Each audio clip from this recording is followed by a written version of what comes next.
Konstanthopoulos and Josh Beacon come together in an incredible podcast, Grow, Scale, Master. An energetic approach to drive progress, master skills, build strengths, and put the strategy back into rapid business and personal success. Backed by real-world experience in rapid scaling to playing the long-term game of business, it's the story of all the lessons learned on the journey to mastery. Be inspired, renew your energy, and chase the future with Grow, Scale, Master.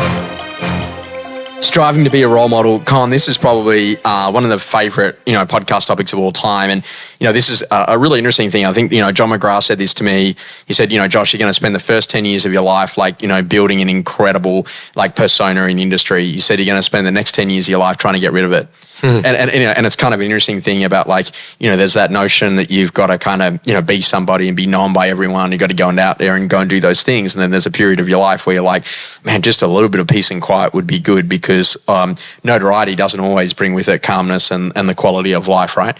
So today we're going to have a good little conversation around, things. And I think that Jim Collins had termed it best in his book, Beyond Entrepreneurship, around being a role model versus common enemy approach. So let's understand that as a concept and then get your breakdown on it. But the role model is kind of this has been done by many companies for many years. And if you think about the role model, how do we just become the best in the world at what we do? It's little to no observation around what competitors do, and 100% obsession around what you're doing for your customer base and the people that are your customers. When you think about the common enemy approach, it's about, this was the great battles between Adidas and Reebok and Nike and Puma, where they wanted to go out there and they wanted to kind of kill each other, if that kind of makes sense, and it's a very, aggressive tone of literally common enemy. We absolutely, we chant about how much we hate that particular competitor. Now, both of them provide fuel. Both of them have produced some incredibly successful businesses on a global standard, but also too at an individual level. But, what are your thoughts about what you think about and what you strive for? Are you interested in common enemy approach in markets to motivate and drive your sales teams? Or are you in a position that you'd prefer that, in your business model, that you chase role model? Yeah, definitely the latter. Mm-hmm. So there's a really good book as well called Blue Ocean Strategy from Harvard Business School, which talks about if everyone's fishing from the same pond, you can expect to have the same results, right? So we always took the approach that we were going to behave a lot differently from a lot of other businesses. We respect what our competition's doing. We're looking at market trends and insights, but the reality is that if we can go out there and pave our own way, then we're really responsible for the actions and the behaviours that we have, not trying to replicate, rip off and copy what everyone else is doing. So I'm definitely a fan of the role model. Yeah, so this is interesting because Steve Martin, the comedian, right? He's been very successful, and I was watching a documentary with him on Masterclass, and he said, at the end of the day, it's amazing because when I go to and I teach comedy, so I go and I work with people that are aspiring comedians, I say, hey, what are your questions? And he says, most of the questions are, what should my Instagram handle be? What should the name of my show be? Literally, how should I have my photo taken? Yeah. What should my Instagram reel look like? Don't worry about the content. Let's worry about what it looks like. And so all of that, he goes, but no one actually asks, how do you become a great comedian? Sounds familiar, doesn't it, in our industry? But I'm looking at that, and it's not a bad thing. But I'm going to say, there's a lot of there's an interesting thing that people perceive that the highlight reels is actually what life is. Yeah, and I think that this is a really good thing to remember. Is that literally there's a great old school quote. Is that literally doesn't matter who you are in life, you probably still put your jeans on one leg at a time. Now look, at the end of the day, you might be able to do that two-legged technique you've got, but the basic idea is that literally it's a really simple thing. It's literally hungry, humble, and people smart is a really interesting conversation, and probably one of the most successful agents that I have the chance to work with in Victoria, he writes over $7 million in fees and has no social media. None. No, doesn't zero. Post, doesn't, There's no Instagram, there's no Facebook, there's no LinkedIn, there's not a single thing. That's $7 million in fees a year. And I'm not talking multi-million-dollar properties. I'm talking very much 800, 900, maybe high transactional volume. Like a high sale price is 2.5. They're really excited about that. Yeah. And the interesting conversation is that when I'm looking at that, is it okay, great. What does it take to actually just be a really great agent? And this is the most important conversation, is that literally, people kind of get confused. They've got to do all this marketing stuff, when in fact, what you've got to do is realize that a great listing and a great sale is the best marketing you'll ever do, and a great customer served really well. And particularly customers that are in difficult situations that you help out. And like that's the big conversation is that literally marketing is the greatest accelerant to really make a business thrive, but it's also the quickest way to grow broke if you're spending money in the wrong areas. Yeah, I totally agree with that. I think you're absolutely right. I mean, it all starts with the basics, right? So can you actually pick up the phone, make a phone call, connect with someone, start a conversation which ends up being a relationship, then, master the art of listing, master the art of working a campaign and working with buyers and doing the right thing by all parties and creating raving fans and rinse and repeat that 30, 40, 50, 60 times. You've got a really good business and you haven't had to spend $1 on it because you've got the word of mouth and repeat business because of the great work that you've done. Mm-hmm. And this is that great idea.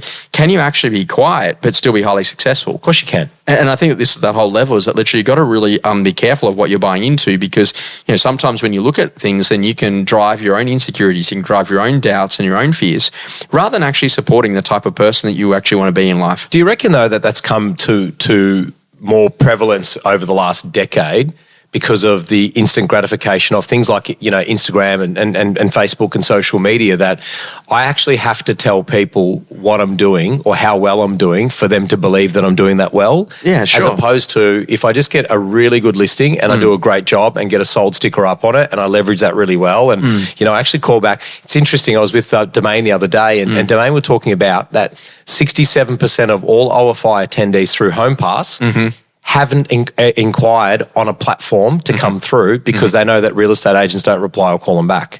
So isn't it just so interesting that, have we gone into this habit, into this pattern now that if I do something that's worthy to be on the gram, that I must post? Is that what you're saying? Yeah, and I think this is that whole idea too, is that like literally, hey, we're coming, we're about to shake up this market, we're going to be this, we're going to be that. You know what? Best thing to do, just do it. Like a submarine, mate. And do it quietly, right? Exactly. And I think that this is that whole conversation around, you got to be careful, like what are you breeding more? Are you breeding confidence or are you breeding inferiority? Yeah. And this is that whole conversation that, when I walk into a training room, whether or not someone's doing 8 transactions a year or someone's doing 80 transactions a year, to me, they're both great people who've probably got challenges, issues, things that they need help with to be able to get to what they see as being their utopia. Yeah, but the person that's doing 80 started off doing 8. Yeah, sure. So it's the image versus reality too, right?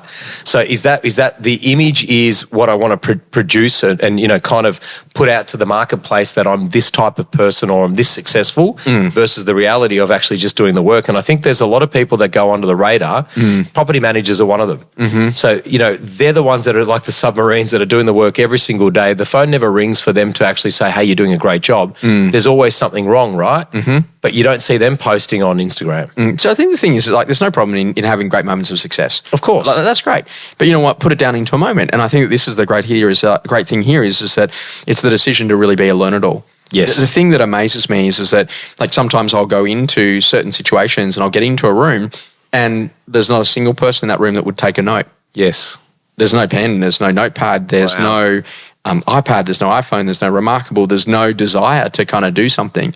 And then later on they go, oh, can I get the slides? No. but this is, maybe you're learning in different ways and maybe I've got to accept that I learn in a different way. I think that's fair. I think that's a fair comment though. But if I'm going to meet with you, and we're going to talk about some important things like some dates and timing and auction and sale method and marketing. Like, please take some notes around open time and auction time and Josh, I'll tell you a really quick story, right? When I first got to real estate, I first got to Sydney. It was January the 26th, 2014, right?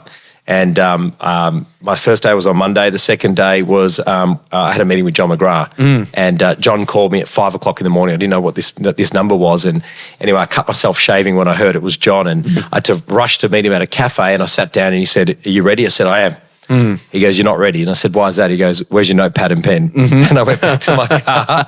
I got my notepad and pen. And ever since that day, every meeting, I've got a Remarkable now that I use or a notepad and pen. And I make sure that I'm taking down notes because it's the basic stuff that you forget that actually people remember. And the interesting thing though is it literally gives you thinking time because when you're writing, they're talking. Correct. And so if you're actually smart in terms of influence, like that's a big quality conversation. Yeah. But the role models to me are people that have done it and done it well, but have also been in a position that literally they've been able to take other people with them on that journey. Yeah, for sure. So how many other people have you helped up on your way to greatness. And this is a really important conversation about, to me, being a role model is actually serving customers in ways that customers turn and go, hey, that was a phenomenal experience. Yeah, totally agree. And so the secret is, there is definitely some amazing, how much does property marketing come along? How much does video marketing on property come along? Social media in property marketing, like it's a massive part around what it is that we're doing. But what I'm trying to give people is this whole idea is that, you need to make a decision to not drive that inferiority when things aren't going the way you want to. Sure, yeah. And I think that this is that ability to be able to say, okay, great. When we sell a property, why can't we have Amazon technology? People who buy this also buy this. Yeah. So if you missed out on Red Street, come to Orange Street. Correct. And so but we don't do that. We don't think to upgrade the Just Sold template. We don't think to upgrade the conversation around here are other properties that you could have that are available more broadly across our sales team. Yeah, very interesting point. I totally agree with that. A little bit of ego is not a bad thing, but what I want is a ton of great work. Yes. Because if your ego can feel that, like, okay, great, I can really do something here and I could be influential, I'm going to have that conversation, I'm going to ask that question, like literally that is what actually really fundamentally can truly make you one of the greats, is you ask questions of people that no one else could actually ask questions. Yeah, totally agree with that. Experiences that rapidly shaped you. One of the interesting things, Con, for me is that literally when data is in front of you, I reckon it changes your view if you know what you're looking at. So I know this is really funny. I had a financial advisor and I spent some time with them and, all of the important conversations around trauma insurance and death insurance and all that other stuff that's got to go on and key person protection insurance and whatever. And we set up and we had like a self-managed super fund and we kind of saw that and that was doing its thing. But the interesting thing was I didn't see the data that often. And anyway, so long story short, we got to the end of that. He's since out of industry, so he said, hey, Josh, you need to do something else. And I thought, you know what I'm going to do? I'm just going to move over to a different platform as an interim until I work out what I want to do in that next phase. And I went on to Vanguard. And Vanguard's like one of the biggest investment funds in the world. And long story short, I got onto Vanguard's like ETFs, which is kind of like a mixed portfolio. And I bought it. And then I thought, you know what? It was really amazing because as I moved my superannuation over, I started seeing these other things where they actually have like ETFs for kids. Oh, wow. And I was like, oh, geez, I could get this for my niece and nephew. Yeah. And so then you can put like $25 away. And by the time you get to the end of their 20th birthday, they have like $60,000 in their account. Incredible. And so what it made me realize that if data is in front of you, then you actually go and do something with it. So what I want to challenge the listeners to, do you actually know what your superannuation balance is? Mm-hmm. And then the secondary part, what are you doing to then also put some funds aside outside of just a savings account to be able to grow some wealth so that naturally you're in a position that you've got something to show for what you're doing, but also saving for the future so that if you do want to go and buy your first home or your second home or your third home or an investment property or whatever, that you can pull money from an alternate source where you've been growing it when you didn't have enough to buy a property, but you had enough to invest in something like an ETF because it was less risky than shares, that was actually a really good way to do it. So get the visuals in front of you. It makes a massive difference because I know that I flew for a blind spot there, that outside of the quarterly meetings or the annual meeting, I didn't necessarily look about what was actually happening on those super numbers. Great advice. One thing that's one idea or experience that's rapidly shaping me at the moment is I just noticed I've been very lucky to go to some great restaurants and some great hotels in Australia and across the world. And isn't it incredible how great customer service is one of those skills that very few people can master. It is understated. It is someone that actually cares about the experience that they're providing, that they can read the play and be able to customize that experience for that person. And I just thought, we're in the service industry. I mean, our business last year, we met 68,000 buyers. Imagine if we could have had that experience with 68,000 people that walked through every single door, where they walked out thinking, wow, these people were laser focused, sharp as a tack, enthusiastic as hell. They had great energy. They followed me up. They did everything. I didn't buy that property, but they couldn't have done anything wrong. That's the type of organisation I want to work with. And this is the whole idea, is that literally how do you anticipate unanticipated needs? How do you satisfy unsatisfied needs? How do you meet unmet needs? Yes. And that whole idea is that how do I do it before you even work it out? Correct. And it's kind of like that whole idea is that, like, on the day, for example, that you need an umbrella and you walk in and the hotel's got the little thing that your umbrella goes in so that the rain doesn't go everywhere. Yeah, it's so simple. It's like such a simple idea, but they wheel it away on the days where there's no rain. Correct. But on that day, they bring it out. Something that's changing your view. So, Con, I've got this belief, and this could potentially scare you, this next bit, so be careful here. Oh, here we go. But literally, I reckon that we no longer are in a world where people are having offline time, and I'm a believer that when they go to holiday, even though they're in a different geographical location, I actually think they're still living in their digital reality of that digital world. And so when you go on the holidays, you see the mobile phones are everywhere. They're staring at me. Yeah, but the interesting conversation is they're scrolling and they're looking at things and whatever. Hey, enjoy the conversation. Now, maybe I'm becoming too focused on this, but the interesting conversation is that, okay, so I had a good mate who's been away on a holiday for a couple of weeks, and I've not communicated with him during that time. Yes. And he came to me on Friday. He goes, oh, man, have I done something wrong? You haven't spoken to me for a week. And I said, no. I said, you're on holiday. Enjoy your holiday family time.